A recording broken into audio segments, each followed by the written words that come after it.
여러분 반갑습니다. 오늘 또 일정이 아주 바빠서 바로 통성경 길러잡이 과정 시작하도록 하겠습니다. 오늘은 지금 이제 몇 가가 됩니까? 15째 마당 영광과 평화로의 초대 42일과 십자가 승리 하나님의 나라에 열렸다.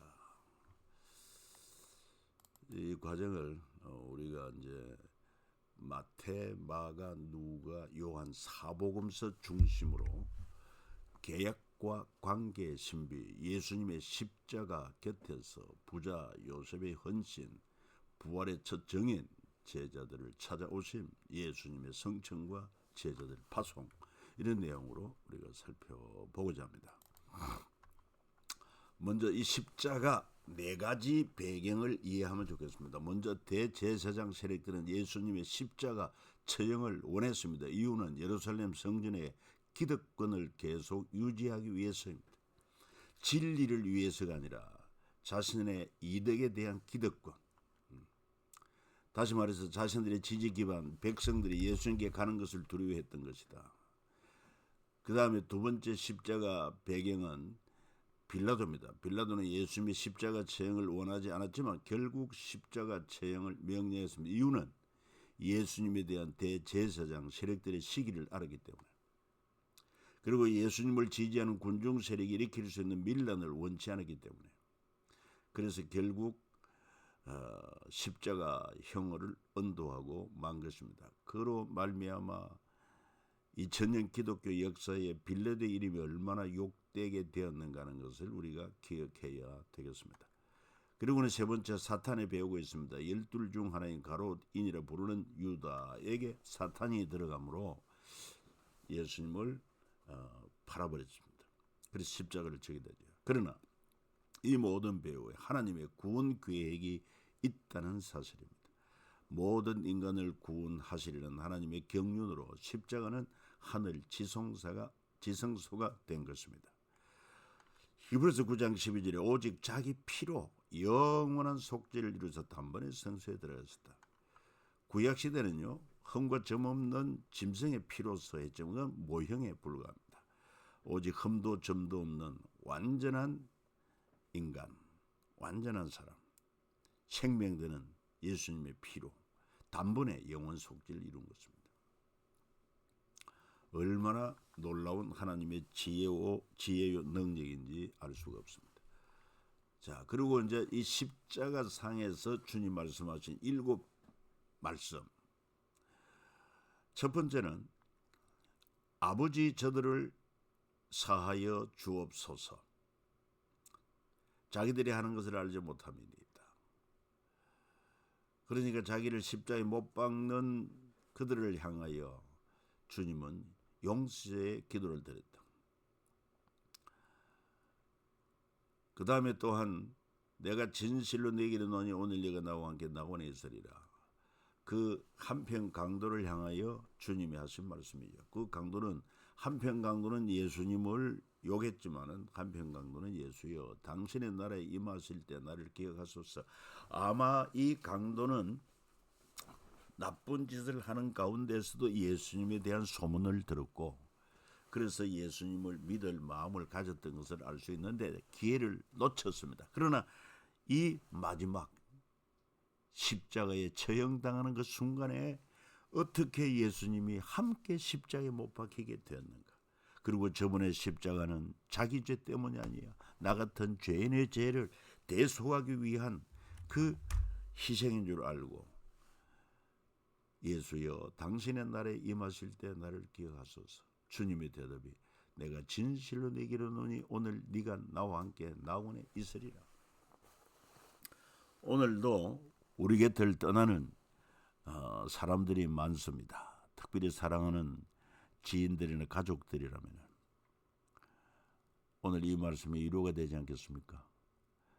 이 땅에서는 호흡을 멈추지만 주님 말씀에 의하면 오늘 네가 나와 함께 낙원에 있으리라.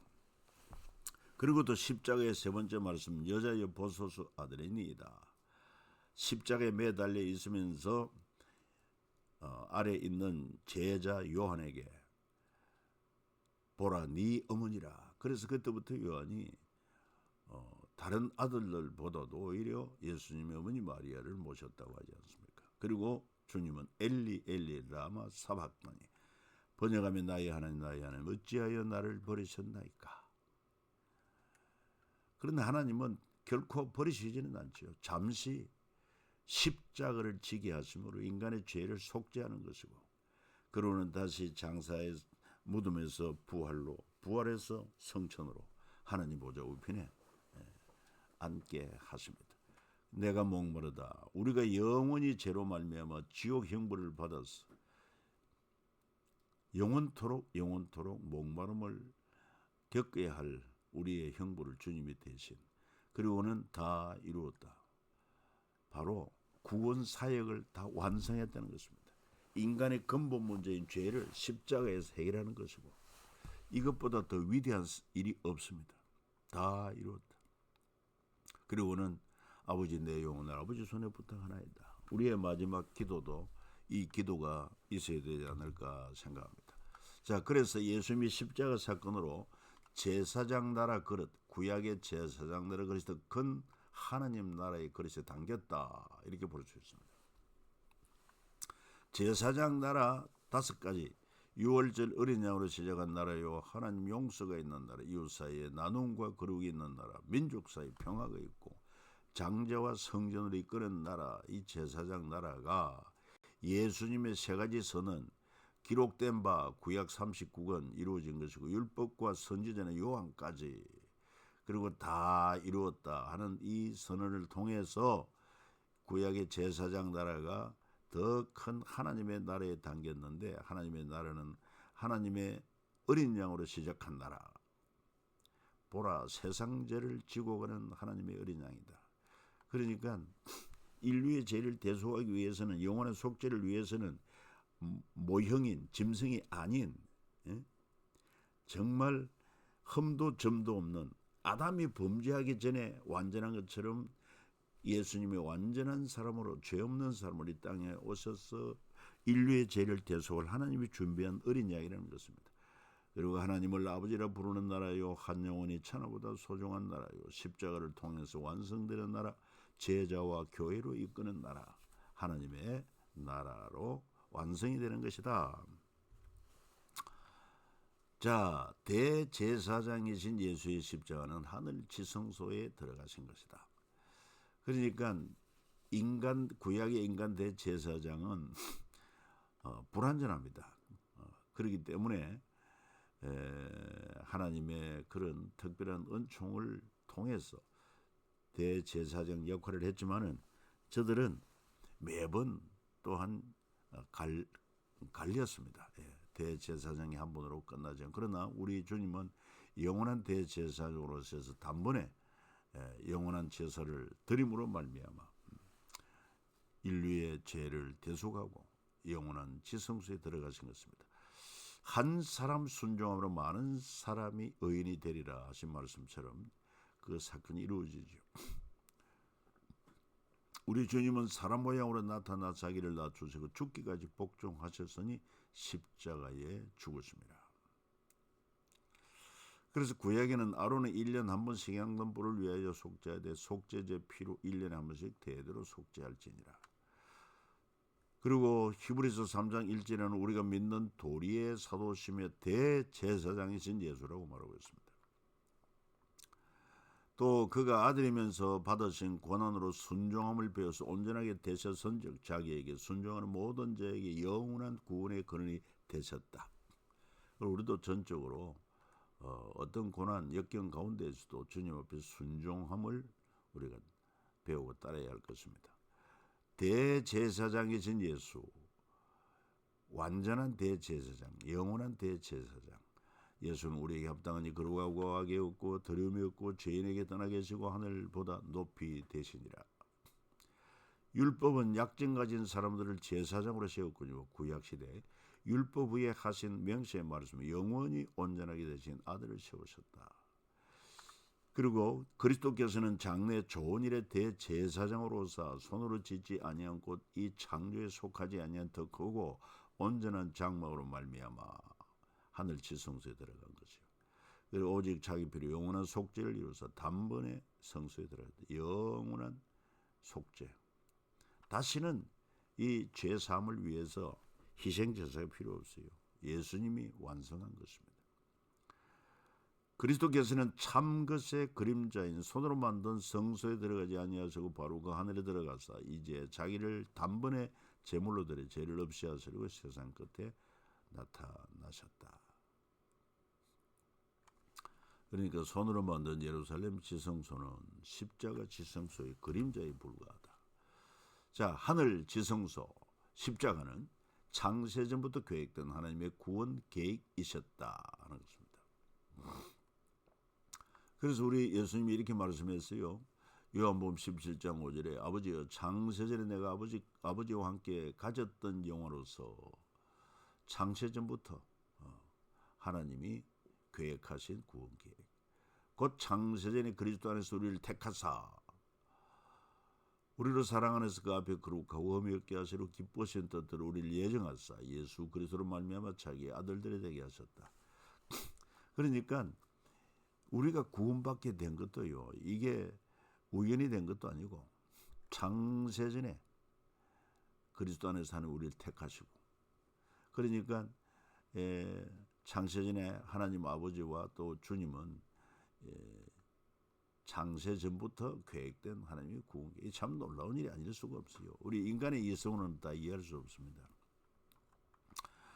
요 도표로 보면 창세전에 하나님의 예정과 섭리 가운데 구원 계획을 이루실 것을 계획하셨고 그리고 창세 이후에 율법과 성전은 구약의 율법과 구약의 성전은 그림자요. 하나의 예고편에 불과하고 드디어 완성한 예수 그리스도의 십자가 통해서 하늘 지성소가 열린 것이 결과인 것입니다. 율법은 장차 올 좋은 일의 그림자일 뿐이요 참 형상이 아니므로 해마다 늘 드리는 같은 제사로는 나오는 자들 언제나 온전하게 할 수 없느니라. 율법 구약은 장차 올 좋은 일의 그림자입니다. 그래서 좋은 것 율법에서 완전하게 하신 더 좋은 것을 하나님 법으로 바뀐 것입니다. 그러니까 요 그림도 보면은 창세 후의 인과율 빛이 임함으로 물체가 있으면은 그림자가 있는 것처럼 그렇게 볼 수가 있습니다. 그림자는 이 구약 율법과 성전이라고. 바로 이 실체, 물체는 십자가 하늘 지성소다. 왜 하나님은 사랑이시기 때문이다. 왜 독생자 예수를 십자가에 내주셨느냐. 모리아산에서 아브라함의 독자 이삭을 번제로 바치려고 했습니다. 그때 아브라함이 순종했을 때 하나님은 네가 네 아들 독자까지도 내게 아끼지 아니하였으니 내가 이제 네가 하나님을 경외하는 줄을 아노라. 그리고는 인간의 죄와 허물을 용서받는 길을 주셨는데 제사와 절기 명제를 통해서 그 아브라함에게 말씀하신 독자 이삭을 바친 것이 하나님은 2000년이에요. 갈보리산에서 하나님의 독생자 예수님을 제물로 내준 것입니다. 자기 아들을 아끼지 아니하소 우리 모든 사람을 위하여 내주시니 어찌 그 아들과 함께 모든 것을 우리에게 주시지 않겠느냐. 이제 구약의 용서받는 길은 제사, 절기, 명제라면 이제 예수 그리스도의 십자가 이후로 오직 예수님 이름으로 우리가 제사함을 받습니다. 그러니까 예수 이름이 얼마나 위대하냐 이거죠. 자, 예수님 곁에서의 세력들, 첫째 도망한 제자들이 있습니다. 두 번째 대제사장 세력들이 동원한 조직 세력이 무력하게 침묵하고 있는 호산나를 외친 군중들, 그 다음에 십자가 고통과 영광을 함께한 여인들이 있습니다. 예수를 생림해 갈릴리에서부터 따라온 많은 여자가 거기에서 멀리서 바라보고 있으니 그중에 막달라 마리아와 또 야고보 요셉의 어머니 마리아와 또 세베대 아들들의 어머니도 있었더라. 예수님 그때 있었던 그런 인물들, 도망한 제자가 있는가 하면은 또 대제사장 세력들의 그 앞에서 침묵하고 있었던 호산나 외친 군중들, 참 군중들의 무력함. 그런가 하면은 십자가 고통과 영광을 함께한 여인들이 있었다. 그래서 아마 신약시대 이후에 이 여성들이 참 큰 하나님의 은총을 받은 것 같아요. 교회도 보면은 남성보다 여성이 더 많습니다. 자, 그리고 또한 십자가 사건에서 부자 요셉의 헌신도 기억할 만합니다. 아리마대 사람 요셉이 와서 당돌이 빌라도에게 들어 예수의 시체를 달라니 이 사람은 존경받는 공회원이요 하나님의 나를 기다리는 자라 그랬습니다. 그래서 이 요셉에 대해서 구약과 신약에 보면은 구약의 요셉은 가난한 요셉의 헌신, 구약이 아니라 그 뭡니까? 육신의 아버지 요셉의 헌신은 뭐냐? 예수님을 탄생시키고 육신의 아버지요, 목수요. 예? 헌신은 어떤 헌신이냐? 다윗 자손 요셉아 네 아내 마리아 데려오기를 무서워하지 말라. 그에게 잉태된 자는 성령으로 된 것이라. 아들을 낳으는 이름을 예수로 하라. 이는 그가 자기 백성을 그들의 죄에서 구원할 자이심이라. 그러니까 이 자기 아내 마리아가 임신한 것을 알고 이런 천사의 말을 듣고 순종합니다. 예수라는 이름 이미 하나님이 주신 이름이요. 그 이름의 뜻은 죄에서 구원할 자, 자기 백성을 죄에서 구원할 자, 그 구원자라는 것입니다. 예수 이꼬르 구원자. 그리고 기록된 바 보라 처녀가 잉태하기를 낳을 것이요 그의 이름을 임마누엘이라 하리라. 이런 말씀을 들었습니다. 그런가 하면은 예수님 십자가 못 박혀 죽었을 때 부자 요셉의 헌신, 예수님의 십자가 달리신 시체를 장사합니다.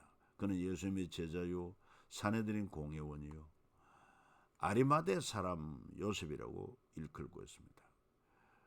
그래서 예수의 시체를 달래해서 자기가 준비한 무덤에 장사합니다.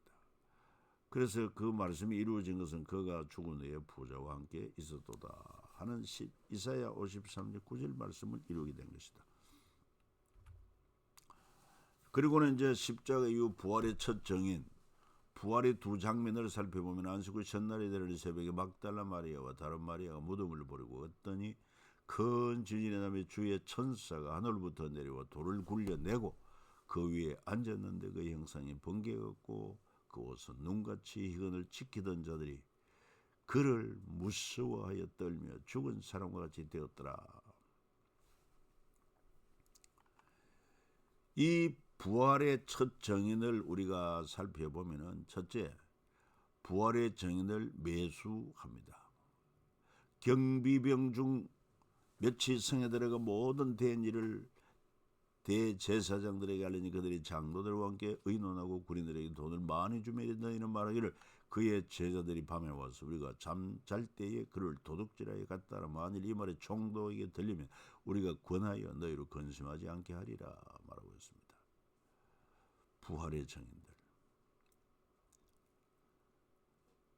그런가 하면 부활의 정인이 누리는 기쁨은 여자들입니다. 그 여자들이 무서운 큰 기쁨으로 빨리 무덤을 떠나 제자들에게 알리려고 다른 일할수 예수께서 그들을 만나 이르시되 평안하냐 하시거늘 제자들이 나와 그 발을 붙잡고 경배하니 이 예수께서 이르시되 무서워하지 말라 가서 내 형제들에게 갈릴리로 가라 거기서 나를 보리라 이렇게 말씀하십니다. 이 참 여기도 보면은 아이러니한 것은 이 부활에 정인된 이 여자들이 사실은 부활을 믿고 갔다기보다는 예수님 시체의 향유를 바르기 위해서 고민하며 갔던 것입니다. 그런데 주님은 부활의 주님께서 그들을 처음으로 만나 주셨고 말할 수 없는 그냥 놀라움이죠. 놀라움, 기쁨과 놀라움. 반전, 만약 십자가 사건 후 아무 일도 생기지 않았다면 신약 기록은 있을 수 없습니다. 기독교는 있을 수가 없는 거죠. 십자가 후에 부활을 통해서 복음이 되었고, 그래서 위대한 굿뉴스가 된 것입니다. 십자가를 통해서 인류의 죄를 해결하고 부활을 통해서 죄로 인한 죽음 문제 해결한 완벽한 복음이 완성된 것입니다. 자, 그리고는 부활의 주님께서 이제 모든 민족을 위하여 파송을 선언합니다. 마태복음 28장 18절 20절. 하늘과 땅의 모든 권세를 내게 주셨으니 그러므로 너희는 가서 모든 민족을 제자로 삼아 아버지와 아들과 성령의 이름으로 세례를 베풀고 내가 너희에게 분부한 모든 것을 가르쳐 지키게 하라. 볼지어다 내가 세상 끝날까지 너희와 항상 함께 있으리라 하시니라. 이렇게 명령을 주실 뿐만 아니라 땅끝까지 복음을 증거할 수 있도록 능력으로 함께 하십니다. 오직 성령이 너희에게 임하시면 너희가 권능을 받고 예루살렘과 온 유대와 사마리아 땅끝까지 이르는 데 정인이 되리라. 오늘 저와 여러분들에게 주신 유효한 말씀인 것입니다. 기억해야 되겠습니다. 다음 시간에 다시 뵙도록 하겠습니다. 주 안에서 승리하시기를 축복합니다.